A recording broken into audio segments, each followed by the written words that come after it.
when Jamaican yardie 30-year-old Rohan Chunky Chung and 36-year-old Michael Letts learned the hard way that their courier had absconded with multiple kilos of Class A, white to be specific.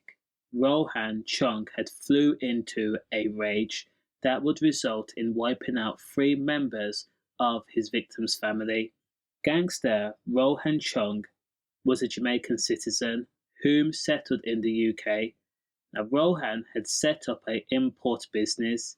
The bad man had been removed from the UK on multiple occasions after his arrest for violent crimes and for being caught with a GUN where he struck a woman with ammo. Now, that ammo actually hit a coin that was in the woman's cardigan. That's the only reason why it didn't prove fatal. But Rohan was astute, cunning, sharp and conniving, and he had re-entered the UK again and again and again. Now, he had came back to the UK for the 3rd or 4th time, after being sent back to Jamaica in 2020 and also 2002 and also 2004. According to reports, on one occasion, Rohan Chunky Chung managed to enter the UK by entering via Paris. Now, Rohan had given the name Wayne Hunter, again by using a false name and explaining that he had missed his connecting flight to the Caribbean. Rohan was then given 24 hours admission into the UK. He was then told to come back tomorrow where he could board his plane again. However, Rohan never arrived back at the airport to catch the connecting flight. Rather, he went back to London and continued to run his criminal drug empire. Rohan had looked at the UK as a land of opportunities. A Jamaican community was already established in large parts of London as part of the Yardie gang.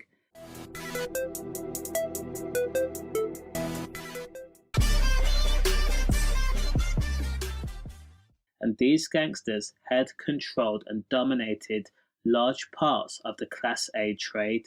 Rohan wanted in on the action. So again, Rohan set up an import business and settled in London.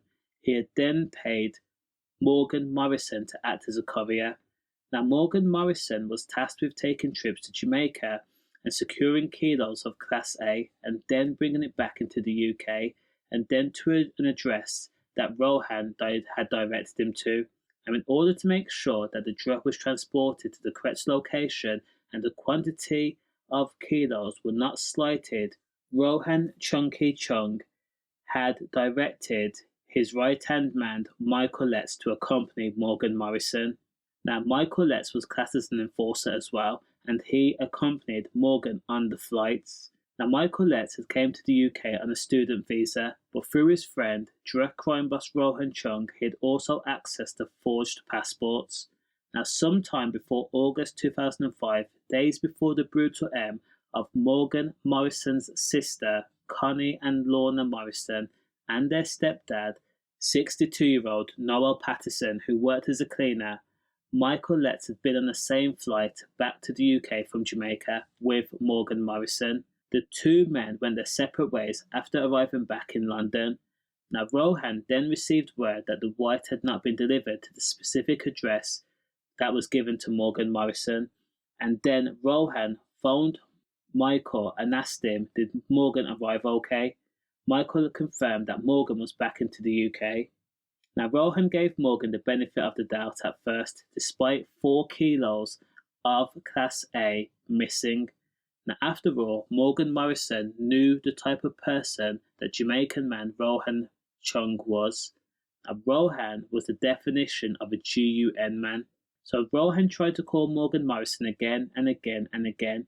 There was no answer. The phone then became engaged. Rohan sent men round to his family's home to the Stonebridge Park estate area. Now, Rohan's foot soldiers were told no one had seen Morgan Morrison.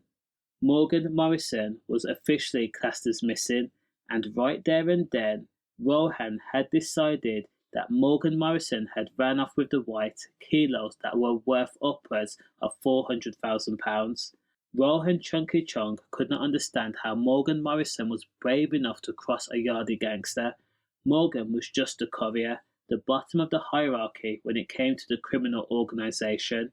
So Rohan called Michael Letts, who was described as Rohan's right-hand man, told Michael to go to the storage yard, go into the garage in Norwood, source the GUN, and then bring them over. Revenge was the only solution. Now, it goes without saying, but when you live in a developing country, somewhere like Jamaica, where there are gangs in every garrison or neighborhood or street, the level of carnage and destruction and what you are willing to do is not on the same level as crime or gangs in Britain.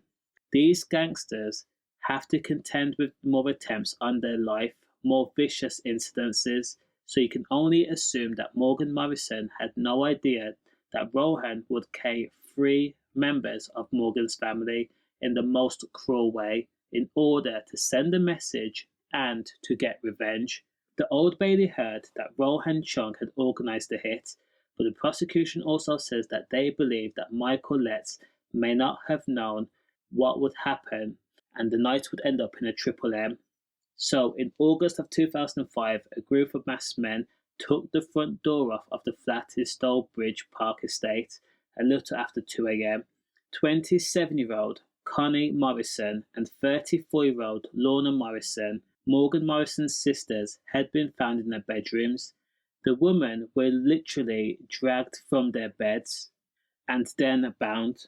Noel Patterson was also left in the same way.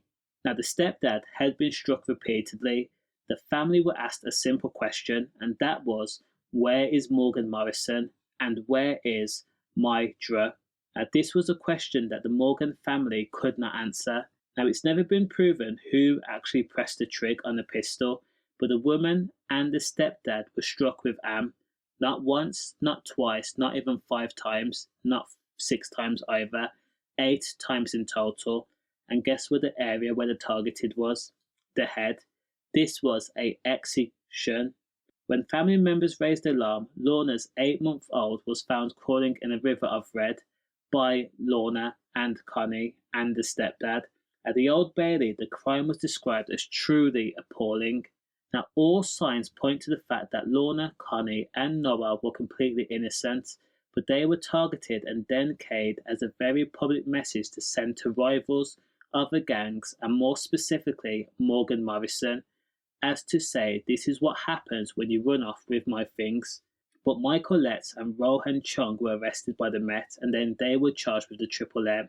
The police were able to link Rohan and Michael to the Triple M because when police searched Rohan's flat, they found a hole in the living room wall that matched the casing that was left at the crime scene. Now, when interviewed, Rohan told police that he was being framed by other gangsters whom had carried out the actual M. Rohan Chung was told by a judge, Gerald Gordon, all evidence suggests that you are the organizer of the K. Michael Letts was told that he had blindly followed the orders of his boss. Now, Rohan Chung was given 3 life sentences and was told that he would be jailed for a minimum term of 40 years. The judge warned that by the time Rohan could be released, his life would almost be over.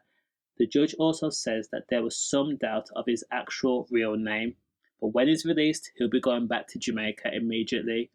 As for Michael Letts, he was also guilty of the M, and he was given 3 life sentences too, and was told that he would be jailed for a minimum term of 20 years. Rohan Chung was said to have kissed his teeth before being led away, and during the court case, a witness described Rohan Chung telling a female, "No one takes me for a puss." Michael remained silent. In court, Rohan had also vowed to kill the remaining family members. And as for Connie, Lorna, and Noah's family, despite the yardie gangster being in jail, the Morgan family went into hiding as they were afraid of Rohan's influences and the consequences of the case going to court. As for Morgan Morrison, no one knows what happened to him since. Does the crime match the sentence? Let me know. And as always, condolences. Stay safe.